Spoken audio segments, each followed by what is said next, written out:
Hi friends, అందరికీ good morning అండి. Happy Sunday కూడా చక్కగా ఎంజాయ్ చేయండి. నేనైతే రాత్రి పడుకుని పోయాను కదా, 6:30కి లేచాను. రాత్రి ఏమైందంటే గోరింటాకు తీసుకురమ్మని చెప్పానండి. ఈయన సైట్లో ఉంటుంది, గోరింటాకు తీసుకొచ్చారు. గోరింటాకు పెట్టుకున్నాను. పడుకున్నప్పటికీ 12 అయిపోయింది. గోరింటాకు అంటే నాకు చాలా ఇష్టం అండి. అయితే పెట్టేసుకొని పడుకుని పోయాను. ఇంకా ఇప్పుడైతే మాత్రం లేచాను, మొత్తం గదులన్నీ తుడుచుకొని వస్తానన్నమాట. ఈరోజే దేవుణ్ణి నిమజ్జనం చేద్దాం అనుకుంటున్నాను కదా. గదులన్నీ ఊడ్చేసి స్నానం అది చేసి వచ్చి దీపారాధన చేసి దేవుణ్ణి అయితే నిమజ్జనం అయితే చేసేస్తానండి. ఇదిగోండి దేవుడిది. ఊడ్చేసిన తర్వాత మొత్తం సామాన్లన్నీ సర్దిస్తున్నానండి. ఇప్పుడైతే ఇడ్లీలు తిన్నాం కదా రాత్రి, ఆ గిన్నెలు అయితే ఇంకో ఇక్కడ కూడా ఉన్నాయి. ఇన్నైతే అయ్యాయండి. ఇవన్నీ తోముకోవాలి. ఇంకా చక్కగా స్నానం చేసేసి వచ్చేసానండి. గదులన్నీ తుడుచుకొని వచ్చిన తర్వాత టీ పెట్టుకుని తాగేసాను అనమాట. తాగేసి స్నానానికి వెళ్ళి వచ్చేసి నీళ్ళు కూడా వస్తాయండి. మార్నింగే నీళ్ళు కూడా పట్టేసుకున్నాను. ఇంకా వినాయకుడిని ఈరోజు నిమజ్జనం చేసేద్దామని 3వ దీపారాధన కూడా చేసేసాను. 2 అరటిపళ్ళు ఉన్నాయి. ఆ 2 అరటిపళ్ళు పెట్టేశాను. తర్వాత ఏమో ఒక పువ్వును కూడా సమర్పించేసాను. బంతి పువ్వు చాలా బాగుంది, చూడండి ఎంత బాగుందో, పెద్దగా ఉందన్నమాట.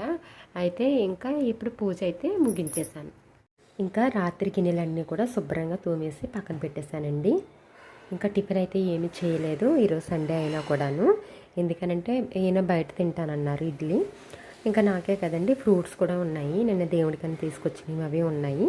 నేను ఫ్రూట్స్ తిందాము లైట్గాను అని చెప్పి, అంటే కొంచెం ఎందుకో హెవీగా అనిపించింది.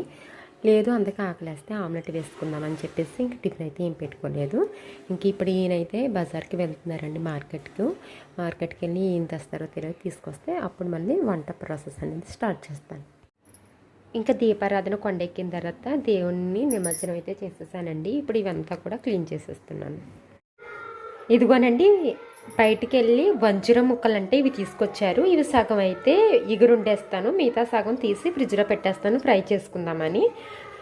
మధ్యాహ్నం భోజనానికి వస్తాను, లేకపోతే లేదు. వర్షం పడిపోతుందండి ఈ కాకినాడలోనూ. మరి తడుచుకుంటే ఏమొస్తాను, వస్తాను, లేకపోతే లేదు, రాత్రికే వస్తానని చెప్పేసి అన్నారు. ఇంకా దాన్ని బట్టి రైస్ని కర్రీ వండుతాను. కర్రీ అయితే ఎలాగో వండేస్తాను, చారు పెట్టేస్తాను. రైస్ మాత్రం ఆయన వచ్చేదాన్ని బట్టి పెడతాను అనమాట.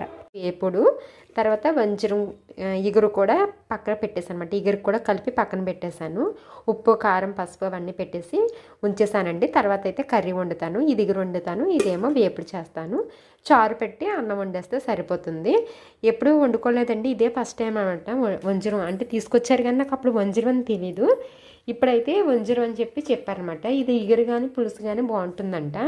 ఇగురు కానీ వేపుడు కానీ, ఇగురు కానీ వేపుడు కానీ రెండే బాగుంటాయంట.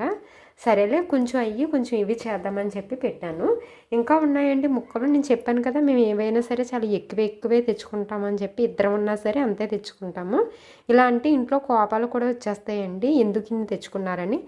అవి తెచ్చుకుంటే సరిపోతుంది కదా, ఇవి ఎందుకండి వేస్టే కదా. మళ్ళీ ఇంకొకసారి ఏ గురువారం ఎప్పుడో వండుతాను అనమాట.